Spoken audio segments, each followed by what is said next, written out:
స్వాగతం సుస్వాగతం. ఈరోజు కమ్మటి గోంగూర పులిహోర లేదా గోంగూర రైస్ అనుకోండి, అది చేయబోతున్నాను. నాకు మార్నింగ్ నేను పూజ చేసే సమయంలో ఒక రెడ్డి గారు ఎవరో వాళ్ళ ఇంట్లో నుండి తీసుకొచ్చి ఇక్కడ పెట్టారు. నిన్ననే నన్ను అడిగారు, గోంగూర చట్నీ వేసుకుంటారా అమ్మగారు అని. ఎందుకు చేసుకోని అని చెప్పారు. ఆల్రెడీ మీకు గోంగూర చట్నీ చూపించాను, గోంగూర కారం పొడి చూపించాను కదా నేను. ఇప్పుడు గోంగూర రైస్ లేదా గోంగూర పులిహోర అనుకోండి, ఏదైనా సరే అది చూపిస్తుంది. తాజా వాళ్ళ ఇంట్లో చూడండి ఎంత పెద్ద పెద్ద చెట్లు కదా, ఇట్లా అనమాట. దీనికి నేను ఎంత కావాలో ఒక 2 గ్లాసుల రైస్ నేను వండాను. దానికి కావాల్సినంత గోంగూర కట్ చేసి పెట్టేసుకున్నాను. ఓకే, తర్వాత ఈ వెల్లుల్లిపాయలు చూడండి, ఇక్కడ ఇట్లా మళ్ళు కట్టి పెడతారు వెల్లుల్లిపాయలన్నీ. ఇట్లా మన పల్లెటూరులో ఎంత టేస్టీగా ఉంటుందంటే ఇంకా నేను చెప్పలేనండి, అంత ఘాటుగా అంత బాగుంటాయి అన్నమాట ఇవి. వీటితోని మనం కొన్ని కావాల్సినన్ని వెల్లుల్లిపాయలు మనం తీసుకుందాము. సో ఇప్పుడు ఇంకా మిగతా ఏమేమి కావాలి, ఎలా చేద్దామని లోపలికి వెళ్ళి చూసుకుందాం. ఓకే, ఎస్, మనం అన్నీ చూపించాను కదా మీకు అరుగు మీద కూర్చొని. సో మనకు కావాల్సినంత కొంచెం ఎక్కువ తీసుకున్నాను, ఎంత అవసరమో చూసుకొని అందులో అంతే వాడుకుందాం. చక్కగా శుభ్రంగా కడిగి పెట్టేశాను. ఆకులు ఇట్లా ఇంట్లో పండించుకుంటే ఎంత బాగుంటాయండి, ఏదైనా ఆకుకూరలు కానీ కూరగాయలు కానీ కదా. ఇప్పుడు ఈ గోంగూర రైస్లోకి మనకి ఏమేమి కావాలి, కొన్ని పచ్చిమిర్చి తీసుకున్నా చూడండి, ఒక 4 పచ్చిమిర్చి ఇట్లా కట్ చేసి పెట్టేసుకున్నా, అంటే ఇట్లా హాఫ్ చీలిక చేసి పెట్టుకోవాలి. ఓకే, ఇది తర్వాత కొన్ని ఎండుమిర్చి, తర్వాత కరివేపాకు, ఆ తర్వాత వెల్లుల్లిపాయ కారం. ఇది వెల్లుల్లిపాయ కారం ఎట్లా చేస్తానో కూడా అది కూడా వీడియో అప్లోడ్ అవుతుంది చూడండి. తర్వాత ఇందులో కావాల్సినవి కొన్ని ధనియాలు, ఒక చిన్న దీన్ని మరాఠీ మొగ్గ అంటారు కదా, కాస్త దాల్చిన చెక్క, ఈ 2-3 ఇలాచి, 4 లవంగాలు ఉన్నాయి ఇందులో. ఓకే, కావాల్సినన్ని వెల్లుల్లిపాయలు. ఇవి ఏం చేయాలనేది నేను మీకు చూపిస్తాను. ఓకే, తర్వాత ఆయిల్, తర్వాత ఆవాలు, జీలకర్ర, పసుపు, ఇంకా ఈ ఉల్లిపాయ ఎందుకు యూజ్ చేద్దామనేది లాస్ట్కి చూపిస్తా, ఫినిషింగ్ టచ్ అనమాట. సరేనా, ఇవి మనకు కావాల్సిన ఇంగ్రీడియంట్స్. ఇప్పుడు మనము ప్రొసెసర్లోకి వెళ్ళిపోదాం. ఇప్పుడు మనం ఏం చేద్దాం, స్టవ్ వెలిగించేసుకొని ఈ మూకుడు పెట్టేసుకుందాం. ఏంటంటే నేను అన్ని రకాల మూకులు యూజ్ చేస్తున్నాను. కొన్ని ఫ్రైస్ చేయడానికి వీలైతే ఒక ఇత్తడి మూకుడు కొనుక్కోవడానికి ట్రై చేస్తాను, సూపర్గా ఉంటుంది. అందుకని కొన్ని కంఫర్ట్ కోసం ఇవి పాతవి వాడక తప్పట్లేదు. సో ఇప్పుడు మనకి ఇది మూకుడు పెట్టేసుకున్నాము. కొన్ని రైస్లకి చాలా బాగుంటాయండి, అంటే మనం చేసే తక్కువ క్వాంటిటీ, లేకుంటే ఇంకా వేరే టైప్ కూడా ఉన్నాయి, స్టీల్ ఉన్నాయి, కాపర్ బాటమ్ ఉన్నాయి. కానీ మనం చేసే క్వాంటిటీని బట్టి మనము కంఫర్ట్ కోసం కలిపే విధానాలు కొన్ని ఇలాంటి వాటిలోనే బాగుంటాయి అన్నమాట. సో ఇప్పుడు మనము ఏం చేస్తామంటే, ఇంకొకటి నేను ఆయిల్ వేసే ముందు ఇక్కడ చూపించాలి. స్టవ్ చిన్న వేసేసి ఏంటంటే, ఇప్పుడు నేను అన్నం కూడా ఇది వండి పెట్టేసుకున్నా చూడండి. ఇది చల్లగా కావాలి, ఇలా పొడిగా రైస్ కోసం. ఓకే, కనిపించింది కదా, ఇది అన్నమాట. ఇప్పుడు ఇది ఇలా పక్కన పెట్టేసుకుందాం. పక్కన పెట్టేసుకొని ఇప్పుడు మనము ఈ రైస్లోకి కావలసినంత ఆయిల్ యాడ్ చేసేసుకుందాం. ఓకే, తగినంత అనేది ఎప్పుడు గుర్తుపెట్టుకోండి, తగినంత ఆయిల్ యాడ్ చేసేసుకొని అది వేడెక్కాలి. అది వేడెక్కే లోపల తప్పకుండా వీడియోస్ అన్నీ చూడండి. చాలా సబ్స్క్రిప్షన్స్ అవుతున్నాయి, అయినా వాళ్ళు ఎందుకు మరి చూడట్లేదు, స్కిప్ చేస్తున్నారా? ఎందుకంటే మీరు చూసేది ప్రతిదీ ఒక ఆచరణాత్మకంగా, అంటే అనుసరించే విధానంగానే ఉంటాయి నా వంటలు కానీ, నా మాటలు కానీ, నా పాటలు కానీ. సో తప్పకుండా మీరు చూడండి, చూస్తేనే కదా నాకు చాలా సంతోషంగా ఉంటుంది. చెప్పాను కదా నేను, అమ్మ ఎప్పుడు గెలుస్తుంది? ఎప్పుడైనా చెప్పి నాకు 2 పిల్లలు ఉన్నారు. నా సక్సెస్ ఎక్కడ ఉంటుంది? వాళ్ళు సక్సెస్ అయినప్పుడు మా సక్సెస్ పేరెంట్స్గా కదా. ఇప్పుడు ఒక సోషల్ మీడియాకి వచ్చిన తర్వాత మీరు అందరూ నా పిల్లలు అయిపోయారు. పెద్ద వాళ్ళందరూ నాకు అమ్మలు, నాన్నలు, ఇంకా పెద్దవాళ్ళు కూడా నాకు కాల్ చేస్తున్నారు, అమ్మమ్మలు, ఇలా అన్నమాట. మీరందరూ నన్ను సపోర్ట్ చేస్తే అప్పుడు ఈ శ్రీదేవి ఫ్యామిలీ సూపర్గా ఉంటుంది, సక్సెస్ఫుల్ ఏజ్లో ఉంటుంది కదా. మనకి ఆయిల్ కూడా వేడెక్కిందండి. ఆయిల్ వేడెక్కి తర్వాత ఏ మాటలు మాట్లాడుతున్నా, ఏం చేస్తున్నా, అక్కడ ఏం జరుగుతుంది అనేది మనసు ఇంకో పక్క ఆలోచిస్తూ ఉండాలి. కొంచెం మిస్ అయినా అంతే సంగతులు. కావాల్సినన్ని ఆవాలు, ఓకే, జీలకర్ర, ఇలాంటి రైస్లో కొంచెం ఎక్కువ వేసుకోవాలి. దానికి స్పూన్లు కూడా యూజ్ చేయాలి. ఇలా పట్టేసుకుంటాను అనమాట, ఇలా. ఓకే, జీలకర్ర వేసిన తర్వాత ఇప్పుడు మనం ఏం చేద్దాం, ఇందులో పచ్చిమిర్చి యాడ్ చేద్దాం. ఆల్రెడీ వేడెక్కిందని పచ్చిమిర్చి అయిన తర్వాత ఒక్కసారి దీన్ని కలిపేద్దాం. ఆవాలు, జీలకర్ర, పచ్చిమిర్చి కదా, ఇవి కలిపేసేసి ఇది కొంచెం వేగగానే ఎండుమిర్చి కూడా ఇందులోనే యాడ్ చేసేద్దాం. ఓకే, అసలు ఎంత కరివేపాకు యూజ్ చేస్తానండి. ఎందుకో ఈరోజు ఫ్రిడ్జ్లో నేను మర్చిపోయాను. ఎప్పటికప్పుడు నేను రెడీగా పెట్టుకుంటాను. కొంచెం తక్కువ ఉంది, కానీ మీరు సమృద్ధిగా వేసేసుకోండి కరివేపాకు. ఈ లోపల అది స్టవ్ చిన్న చేసేసుకొని ఇప్పుడు మనం ఏమేమి తీసుకున్నాం, కొన్ని ధనియాలు, ఇలాచి, లవంగాలు, కొంచెం దాల్చిన చెక్క, కొన్ని వెల్లుల్లిపాయలు కదా. ఈ ప్రొసీజర్లో ఇదే చాలా హైలైట్ అవుతుంది. ఇవన్నీ కలిపి మనం ఈ రోట్లో వేసి దంచేద్దాం. అది అక్కడ అది వేగిపోతుంటే మనకు ఇది కొంచెం దంచేద్దాం. కొంచెం కచ్చా పచ్చాగానే దంచేసుకోండి, చాలా బాగుంటుంది. ఇలా ఏదైనా మాన్యువల్గా చేస్తే చాలా బాగుంటుందండి కదా, మిక్సీ పట్టేదాని అంటే. దీన్ని మిక్సీ పడితే సెకండ్ పట్టదు, కాకపోతే ఇంకా ఆనందం అనమాట. ఇలా ఇది మనం కొంచెం కచ్చా పచ్చగా దంచేసుకున్నాం కదా, ఇవన్నీ దీనికి ఇది చాలా రుచినిస్తుంది అన్నమాట.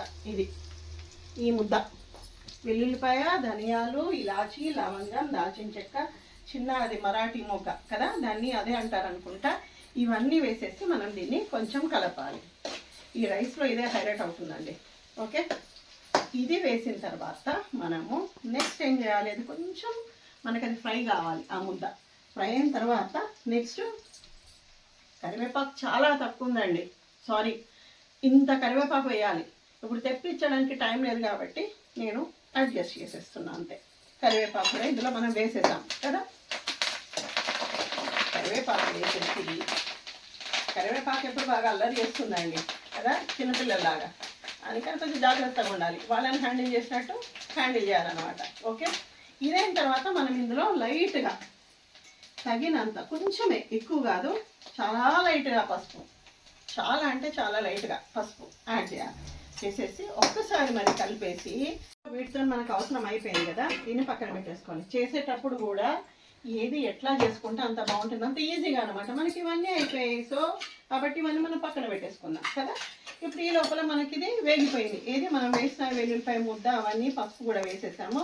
ఇప్పుడు ఈ రైస్ ఉంది కదండి, ఈ రైస్లో నేను వెల్లుల్లిపాయ కారం పొడి ఇందులో కొంచెం యాడ్ చేసేస్తున్నా. ఇది మరింత రుచి కోసం అనమాట.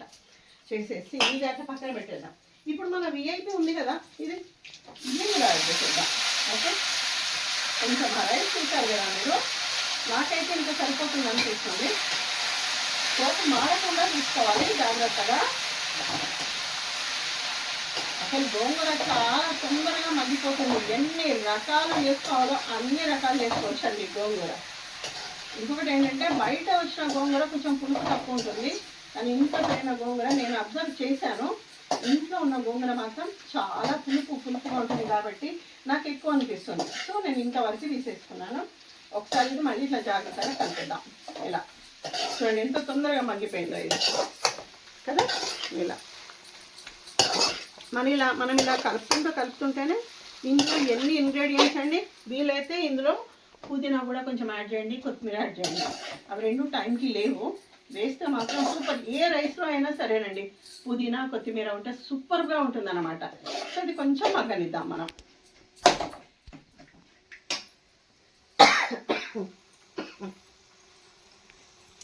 చూడండి ఎంత చక్కగా మగ్గిపోయింది కదా. ఇలాంటి కొంచెం పోపులు వేస్తుంటే కాస్త ఘాటుకు దగ్గొస్తుందండి, కొంచెం జాగ్రత్త. అలా దగ్గుతున్నా సరే సైడ్కి వెళ్ళి దగ్గాలి. ఇవన్నీ ఆరోగ్యానికి సంబంధించిన, మనమే కాదు ఇంకా చాలా మన చుట్టూ నమ్ముకున్న వాళ్ళు ఉంటారు, మనల్ని నమ్ముకొని తినేవాళ్ళు కదా. సో ఇది మనకి గోంగూర మంచిగా మగ్గిపోయింది. ఇప్పుడు ఏం చేద్దాం, మనము ఈ రైస్ అంతా స్టవ్ మంచిగా సిమ్లో పెట్టేసుకొని, ఎందుకంటే అది మాడకుండా. ఇందులో ఈ వెల్లుల్లిపాయ కారం పైనుంచి వేసినాను కదా, ఇది ఎలా చేశానో దీని వీడియో కూడా మీకు అప్లోడ్ అవుతుంది. అసలు ఎంత టేస్ట్ ఉంటుందంటే, అది డైరెక్ట్గా అది కూడా వేడి వేడి అన్నంలో కలుపుకొని తినాలి. మామూలు వెల్లిపాయ కారం కాకుండా కొంచెం అంటే ఇంకాస్త పద్ధతిగా ఇంకా నా స్టైల్లో నేను చేశాను అన్నమాట. సో అది దాని విశిష్టత, దాని స్పెషాలిటీ. ఇప్పుడు ఇదంతా మెల్లమెల్లగా ఇదంతా వేసేసుకోవాలి. వేసేసుకొని మొత్తం ఏది కూడా మనం చేసేది వేస్ట్ కావద్దు కదా. ఆడవాళ్ళు చేసే వంటలు అదే ప్రత్యేకత. మరి మగవాళ్ళు మనకంటే టేస్ట్గా చేస్తారు కావచ్చు, కానీ జాగ్రత్తగా చేయడంలో ఆడవాళ్ళని మించింది ఎవరు లేరు, ఇంకా మగవాళ్ళు అందులో తక్కువే. ఇది పక్కన పెట్టేసుకుందాం.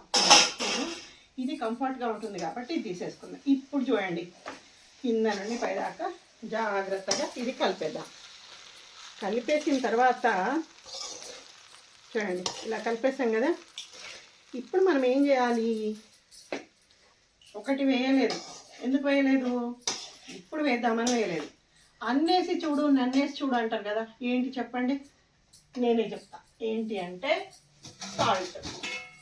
ఓకే, సాల్ట్ మనం దీనికి గోంగూరలో చాలా ఉప్పు ఉంటుంది, సాల్ట్ ఇష్గా ఉంటుంది కాబట్టి మనం గోంగూరలో తక్కువ ఉంటుంది. నేను గోంగూర పచ్చడి చేసినప్పుడు కూడా మీకు చెప్పాను, ఎంత ఉప్పు వేసినా అసలు అది ఉప్పులాగా ఉండదు అనమాట, తక్కువ అయిపోతుంది. సో మనము దీనికి కావాల్సినంత సాల్ట్ వేసేసుకొని ఇది పక్కన పెట్టేసి మరొకసారి మళ్ళీ కలిపేద్దాం. దీన్ని నిజంగా పుదీనా ఉంటే కంపల్సరీ యాడ్ చేసుకోండి, చేసుకుంటే ఎక్స్ట్రా ఫ్లేవర్ కోసం కాదు, ఆరోగ్యానికి ఆరోగ్యం, రుచికి రుచి. ఆ రెండింటి తర్వాతనే ఫ్లేవర్ అనే పదం మనం మన డిక్షనరీలోకి తీసుకోవాలి మనం, అది కదా. ఇట్లా జాగ్రత్తగా అన్నం కూడా ఇట్లా పొడి పొడిగా కావాలండి. బాస్మతి రైస్తో కూడా చేసేసుకోవచ్చు మీరు. నిజంగా నాకు చెప్పాలంటే ఈ బాస్మతి రైస్తో చేసిన రైస్ కంటే ఇలా చేస్తేనే చాలా, మనం రోజు వాడుకునే రైస్ ఉంటాయి కదా, చేసుకుంటే సూపర్గా ఉంటుంది అనమాట. ఇట్లా మనము కలిపేసి మధ్య మధ్య ఒక నిమిషం తర్వాత కలిపేసి ఆ తర్వాత 2-3 నిమిషాల తర్వాత ఇది మనము ఆఫ్ చేసేసుకోవడమే. 1 నిమిషం తర్వాత మళ్ళీ వచ్చేద్దాం. ఓకే, ఇట్లా ఒక 30 సెకండ్స్కి ఒకసారి మనం మధ్య మధ్య ఇలా కలుపుతున్నాను అన్నమాట. ఇది సిమ్లో పెట్టేసుకోవాలి, చూసుకోవాలి. నేను సిమ్లోనే పెట్టేశాను. ఇలా సిమ్లో పెట్టేసుకొని ఎక్కడన్నా అన్నం ముద్దలు ఉందా కూడా చూసుకోవాలి. ఇలాంటి రైస్లో లేకుండా ఉంటేనే చాలా బాగుంటుంది అనమాట. ఇట్లా కలిపేసేసి ఇది మనకి ఇట్లా ఫ్రై అవుతుంటే ఒక మంచి మాట చెప్పానండి నేను. నిజంగా నేను వీడియోస్ చేస్తున్నప్పుడు కూడా ఒకరోజు ఒక గుడ్ డే నాకు ఆలోచన వచ్చినప్పుడు చెప్పాను కదా, ఇది మా అమ్మాయి ఆలోచన అని. కానీ తర్వాత చేస్తుంటే నాకు ఇంత ఉత్సాహం ఎందుకు పెరుగుతుందంటే, మీకు ఇదివరకు కూడా చెప్పాను, మీ అందరి గుండెల్లో ఎప్పటికీ తరతరాలు నిలిచిపోతానని చెప్పేసి. అందులో ఇంకా చిన్న స్వార్థం, ఒక అందమైన స్వార్థం ఏంటంటే, నా పిల్లలు ఉన్నారు కదా, నా కోడళ్ళు, నా మనవాళ్ళు కొడుకులు అంటే వాళ్ళు కూడా చూడాల్సిందే, రేపు వాళ్ళు కూడా హెల్ప్ చేయాల్సిందే, అది తప్పదు. ఇంకా ఇప్పుడు కాలంతో పాటు ధర్మాలు, ఇలాంటి మంచి ధర్మాలు మారాలి కదా. సో అందుకని నాకు అనిపించి ప్రతిరోజు నాకు అనిపిస్తుంది అనమాట, ఈరోజు ఏం వెరైటీ చేయాలి, ఈరోజు ఏం చేయాలి అట్లా అని చెప్పేసి. నేను ఒక మంచి మాటలు చెప్పుకుంటూ నేను పనికి మళ్ళీ అన్నీ చూపిస్తే బాగుండదు కదా, ఎక్కువ ఆయిల్ ఫుడ్ అది కాకుండా ఆలోచిస్తాను అనమాట, ఈరోజు ఏం చేస్తే బాగుంటుంది అని చెప్పేసి. అట్లా నా పిల్లలు కూడా చూస్తారని నాకు ఒక ఆలోచన. సో చూడండి ఎంత మంచిగా ఇది కలిసిపోయిందో, ఎంత మంచి కలర్ఫుల్గా. ఎప్పుడు కానీ ఇలాంటి రైస్లోకి కొత్తిమీర పుదీనా ఉంటే మాత్రం అస్సలు మిస్ చేసుకోకుండా అండి. చూడండి చక్కగా కలిసిపోయింది కదా ఇదంతా. అంతే, నేను మధ్యలో ఒక 2 సార్లు కలిపాను నేను. సో ఇప్పుడు ఇంకొక నిమిషం తర్వాత మళ్ళీ ఒకసారి, అంటే మనం ఇక్కడే ఉండాలి స్టవ్ దగ్గర ఇలాంటి రైస్ చేస్తున్నప్పుడు, ఎప్పటికప్పుడు దీన్ని ఇట్లా కలుపుతూనే ఉండాలి. ఇప్పుడు మనకి ఇది రెడీ అయిపోయింది. రెడీ అయిపోయిన తర్వాత చూడండి ఎంత బాగా వచ్చిందో కదా గోంగూర రైస్. ఇప్పుడు ఏం చేయాలి, మనము స్టవ్ ఆఫ్ చేసేసుకొని ఇందులో ఈ పచ్చి ఉల్లిపాయ పక్కన పెట్టేసుకున్నాం కదా, ఇలా కట్ చేసుకొని పెట్టేసుకొని కొంచెం రైస్ పక్కన పెట్టేసుకొని, దీనికి రైతా కూడా అవసరం లేదండి, వేరే రైస్లోకి రైతా బాగుంటుంది కానీ దీనికి అంత అవసరం లేదు. ఇలా అప్పుడప్పుడు గోంగూర పెద్దగా ఉంటుంది కదా, ఇలా సాగుతుంది. చూడండి ఇది మన గోంగూర రైస్. బాగుందా, చాలా బాగుంది కదా. మన మిరియాల పులిహోర ఇవన్నీ ఉంటాయి కదా, ఆ కలర్లో వచ్చింది.